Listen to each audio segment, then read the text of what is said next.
Public का हाथ में कुछ ज़्यादा ही खुजलाहट होती है, वह किसी को पीट देता है। ड्राइवर रुकता नहीं है, डेफिनेटली अगर रुका तो शायद वो मार खाए। लेडीज लोग कुछ भी गलती करें, लेकिन जो सामने वाला जेंट्स है ना, लोग उस पर अटैक करते हैं।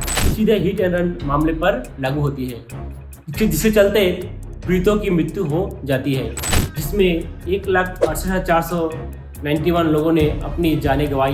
भारत में सड़क हादसों में 12% की वृद्धि हुई है और वही पुलिस वैज्ञानिक जांच के बिना ही दोष बड़े वाहन चालक या बड़े वाहन को ही देती है।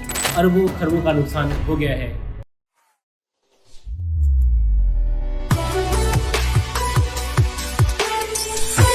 Doctor Devanand Samadar, author, wealth and life coach. कल मैं जब पेट्रोल भरने के लिए गया तो लगभग 1 घंटा पेट्रोल पंप में लाइन में खड़ा था। जैसे मेरी बारी आने वाली थी, उसके 1 मिनट पहले पेट्रोल खत्म हो गया। मुझे अर्जेंटली कहीं बिजनेस कॉल के जाना था, लेकिन मैं क्या करता, बहुत दूर जाना था, पेट्रोल था नहीं। तब तक मुझे कुछ माजा समझ में नहीं आया कि आखिर हो क्या रहा है। जब मैं पता किया तो पता चला कि हिट एंड रन के केस के कुछ नए नियम आए हैं। इसमें भारत सरकार न्याय संहिता की धारा 104 में अगर किसी ड्राइवर द्वारा गलती से भी किसी को टक्कर मार देता है तो उसे 10 साल की सजा और जुर्माना दोनों देने पड़ सकते हैं। क्या आपको सही लगा? क्या सही है? मुझे तो कुछ सही लगा नहीं, क्योंकि एक्सीडेंट केस में हमेशा ही ट्रक ड्राइवर की गलती नहीं होती है। अगर आप छोटी गाड़ी में हो और ट्रक के बाएं साइड से आप क्रॉस कर रहे हो तो ट्रक ड्राइवर को दिखता नहीं है कि कौन है, खासकर छोटी गाड़ी। और यदि उसने बाएं मोड़ दिया तो एक्सीडेंट जरूर होगा, क्योंकि बाएं के लिए कोई खास नियम नहीं है, न कोई ज़्यादा नियम को फॉलो करता है। हाँ, दाएं मोड़ने के लिए नियम जरूर है। हमें समस्या यही है कि हमेशा हम बड़ी गाड़ी को ही दोष देते हैं, जबकि छोटी गाड़ी भी उतना ही दोषी होता है। वो कहीं भी घुस जाता है, न हेलमेट पहनता है, न नियम मानता है, जैसे चाहे गाड़ी को मोड़ देता है। इस चक्कर में होता है एक्सीडेंट। ऐसे में जो बड़ी गाड़ी वाले वही हमें दोषी ठहराया जाता है, जो कि सरासर गलत है। आप सोचिए, अगर आपसे बाय मिस्टेक को गलती होती है तो क्या आप वहाँ रुकेंगे मार खाने के लिए? पब्लिक का जान सबको प्यारी होती है, पहले वह भागता है। मुझे लगता है कि जिसने कानून बनाया होगा वह भी शायद पहले भागेगा, उसके बाद ही पुलिस को या किसी को सूचित करेगा, क्योंकि पब्लिक यह नहीं देखता है कि गलती किसकी है। पब्लिक का हाथ में कुछ ज़्यादा ही खुजलाहट होती है, वह किसी को पीट देता है। कोई ड्राइवर या बड़ी गाड़ी वाले ड्राइवर रुकता नहीं है, डेफिनेटली अगर रुका तो शायद वो मार खाए। अगर मार का डर न होता ना तो वो ड्राइवर जरूर रुकता। अगर वो भागता भी है, आखिर उस गाड़ी वाले के मालिक के बारे में बाद में पता भी किया जा सकता है कि ड्राइवर कौन था, उसका मालिक कौन था। अगर पब्लिक उस आदमी से अच्छे से बिहेव करे ना तो वो रुके, वो हेल्प भी करे। बट पब्लिक क्या करती है, जैसे मौका मिलता है धुन देता है। इसलिए खासकर ड्राइवर लोग गाड़ी छोड़ के भाग जाते हैं। वैसे भी ड्राइवर का काम बहुत जोखिम वाला होता है, उनको पेमेंट भी कम मिलता है। उसके बाद भी वो देश के लिए सामान यहाँ से लेके आते हैं ताकि आप लोगों को सही टाइम पे सही चीज़ मिले और दाम कम लगे। आप कितने भी नियम मान लो, इंसान का जो डर है ना पब्लिक से मार खाने का, वह बचने के लिए वो कुछ भी करेगा। भले ही बाद में अपने आप को सही साबित करेगा, लेकिन उस वक्त उसको भागना है, क्योंकि उसको मार नहीं खाना है। अक्सर आपने देखा होगा, जब भी खासकर लेडीज़ लोग गाड़ी चलाती हैं और कहीं टकराती हैं, लेडीज़ लोग कुछ भी गलती करें, लेकिन जो सामने वाला जेंट्स है ना, लोग उस पर अटैक करते हैं, क्योंकि सहानुभूति होती है ना कि फीमेल है। वैसे ही जब भी गाड़ी से टकराते हैं, बड़ी गाड़ी या छोटी गाड़ी, हमेशा छोटी गाड़ी को हम सहानुभूति प्रस्तुत करते हैं, भले उसने गलती क्यों ना किया हो। ऐसे में क्या, जिन पर बड़ी गाड़ी है उनका गाड़ी खरीदना बंद कर दें। किसी भी देश के ग्रोथ में सड़क का बहुत ही बड़ा योगदान होता है, और सड़क अच्छा हो जिसमें ट्रक सामान लाने में आसानी से ला सके, ऐसे देश में ग्रोथ GDP बहुत ज़्यादा होता है, क्योंकि हर जगह ट्रेन नहीं पहुंच पाता।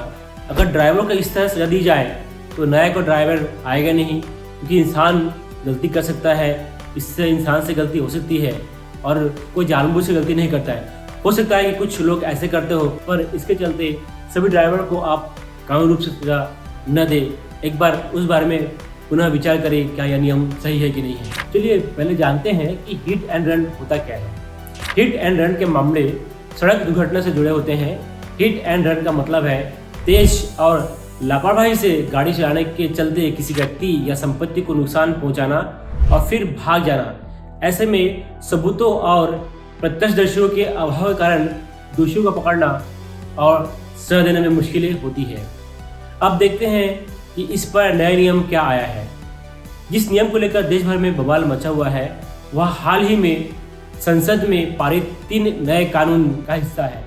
दरअसल आईपीसी की जगह लेने वाले भारतीय न्याय संहिता की धारा 104 में हिट एंड रन का जिक्र किया गया है। यह धारा लापरवाही से मौत का कारण के लिए दंडात्मक कार्रवाई का प्रावधान करती है।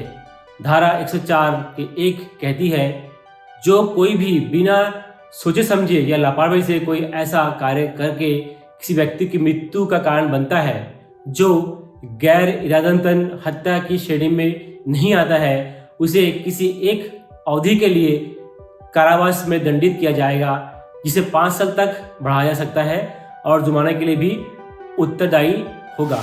धारा 104 के 2 में उल्लेख करती है, जो कोई भी लापरवाही से वाहन चलाकर किसी व्यक्ति की मृत्यु का कारण बनता है और जो गैर इरादतन हत्या की श्रेणी में आता है और घटना के तुरंत बाद किसी पुलिस अधिकारी या मजिस्ट्रेट को इसकी सूचना दिए बिना भाग जाता है, उसे किसी भी अवधि के कारावास से दंडित किया जा सकता है, जिसे 10 साल तक बढ़ाया जा सकता है और जुर्माना भी देना होगा।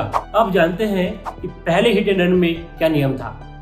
भारत में हिट एंड रन के मामले भारतीय दंड संहिता आईपीसी के तहत विशेष रूप से दंडनीय नहीं है। हालांकि जब हिट एंड रन मामले का सवाल उठता है तो धारा 279, 304A एंड 338 सामने आती है। धारा 279 लापरवाह ड्राइविंग की परिभाषा और सजा का प्रावधान करती है। इसमें कहा गया है कि जो कोई भी किसी भी सार्वजनिक स्थल पर इतनी तेजी के साथ या लापरवाही से वाहन चलाता है कि इससे मानव जीवन को खतरा होता है या किसी अन्य व्यक्ति को चोट लगने की आशंका होती है, तो उसे कारावास से दंडित किया जाएगा, जिसे 6 महीने तक बढ़ाया जा सकता है या जुर्माना लगाया जा सकता है या 1000 रुपया या दोनों तक बढ़ाया जा सकता है। आईपीसी की धारा 304A में लापरवाही से मौत के लिए सजा का प्रावधान है। यह आईपीसी के तहत एक विशेष प्रावधान है और यह धारा सीधे हिट एंड रन मामले पर लागू होती है, जिसके चलते पीड़ितों की मृत्यु हो जाती है। इसमें कहा गया है कि जो कोई भी लापरवाही से किए गए किसी ऐसे कार्य से किसी व्यक्ति की मृत्यु का कारण बनता है जो गैर इरादतन हत्या की श्रेणी में नहीं आता है, तो उसे 2 साल तक की कैद या जुर्माना या दोनों से दंडित किया जाएगा। धारा 338 उस स्थिति में सजा का प्रावधान करती है जब पीड़ित की मृत्यु नहीं हुई हो लेकिन वह गंभीर रूप से घायल हो। इसमें कहा गया है कि जो कोई भी जल्दीबाजी या लापरवाही से काम करके किसी व्यक्ति को गंभीर चोट पहुंचाएगा, उसे 2 साल तक की कैद या जुर्माना या दोनों भी हो सकता है। कुछ और भी नियम है। मोटर वाहन अधिनियम 1988 भी हिट एंड रन के मामले में भी लागू होता है। इस कानून में धारा 161, 134A और 134B हिट एंड रन के मामले से संबंधित है। धारा 161 में हिट एंड रन के पीड़ितों को मुआवजा के प्रावधान है, जो मृत्यु के मामले में 25,000 रुपया जबकि गंभीर चोट के मामले में 12,500 रुपये है। धारा 134A के अनुसार दुर्घटना करने वाले ड्राइवर को घायल व्यक्ति को तुरंत चिकित्सा सहायता प्रदान करने की आवश्यकता होती है।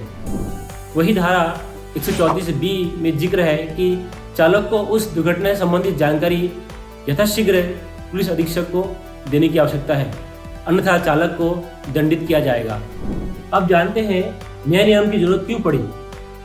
फिलहाल हिट एंड रन के मामले में सबसे बड़ा मुद्दा यह है कि अपराध स्थल पर अपराधी के खिलाफ किसी भी प्रत्यक्ष सबूत का अभाव होता है। इस वजह से पुलिस अधिकारियों के लिए जांच को आगे बढ़ाना और अपराधी को ढूंढ कर निकालना मुश्किल होता है। इसमें से ज़्यादातर अपराधी भाग जाते हैं और शायद ही कभी पकड़ा जाते हैं। दूसरी समस्या यह है कि जिन गवाहों पर जांच निर्भर करती है वे भी मदद करने से कतराते हैं, क्योंकि वो किसी तरह से कानूनी मामलों में फंसना नहीं चाहते। अब जानते हैं कि भारत में एक्सीडेंट के आंकड़े क्या है। सड़क परिवहन मंत्रालय के आंकड़ों के अनुसार यहाँ चौंकाने वाली बात है कि देश में सड़क दुर्घटना में हिट एंड रन के मामलों में लगातार केस बढ़ रहे हैं। वर्ष 2022 में भारत में कुल 4,61,312 सड़क दुर्घटना हुई है, जिसमें 1,68,491 लोगों ने अपनी जानें गंवाई और कुल 4,43,366 लोग घायल हो गए। विगत वर्ष की तुलना में ये दुर्घटना में लगभग 11.9% की वृद्धि हुई, मृत्यु में लगभग 9% की वृद्धि हुई और घायल में 15.5% की वृद्धि हुई। 2023 में नवंबर तक के हिसाब है उसमें देश के सड़क हादसों में पहले की तुलना में 12% की वृद्धि हुई है। केंद्र सरकार की ओर से इसकी रिपोर्ट की जारी की गई है। सड़क दुर्घटना और परिवहन राजमार्ग मंत्रालय की ओर से जारी आंकड़ों के मुताबिक भारत में सड़क हादसों में 12% की वृद्धि हुई है और वही जारी की रिपोर्ट में बढ़ रहे सड़क हादसा की वजह भी बताई गई है। अब सुनते हैं विरोध किस बात का हो रहा है। नया नियम आने से ड्राइवर में इस बात का डर है कि यह उनके खिलाफ बनाया गया है। यदि नए नियम के अनुसार वह घायल की मदद करने के लिए जाते हैं तो ऐसे में उन्हें भीड़ के गुस्से का सामना करना पड़ेगा। All India motor transport Congress की नेता के अनुसार संशोधन के पहले जिम्मेदार व्यक्तियों का सुझाव नहीं लिया गया है। इसके अलावा अध्यक्ष ने यह भी कहा है कि देश में एक्सीडेंट इन्वेस्टिगेशन प्रोटोकॉल का अभाव है। पुलिस वैज्ञानिक जांच किए बिना ही दोष बड़े वाहन चालक या बड़े वाहन को ही देती है। जीडीपी ग्रोथ में ट्रक का या सड़क मार्ग से आए गए सामान में देखा जाए तो इंडियन जीडीपी ग्रोथ में इसका बहुत बड़ा हिस्सा है। इसको हम इंग्लिश में कहते हैं road networks play an essential roles in Indians growth story. It contributes more than 3.6% of GDP, around 2/3 of all transport related contribution to the GDP of India. अब आते हैं कि आम पब्लिक के लिए कितना नुकसानदायक है यह हड़ताल। 2 दिन के हड़ताल में हमें दाल रोटी के भाव का पता चल गया। सब्जियां महंगी होने लगी है, पेट्रोल मिल नहीं रहा है, पूरा जीवन अस्त व्यस्त हो गया है और इस देश को भी अरबों खरबों का नुकसान हो गया है। अब इस नुकसान की भरपाई कैसे होगी? गवर्नमेंट तो पब्लिक से निकालेगी ही किसी न किसी बहाने से, तो घाटा आखिर पब्लिक ही हुई। तो ऐसे नियम मानने के पहले एक बार ट्रायल जरूर होना चाहिए।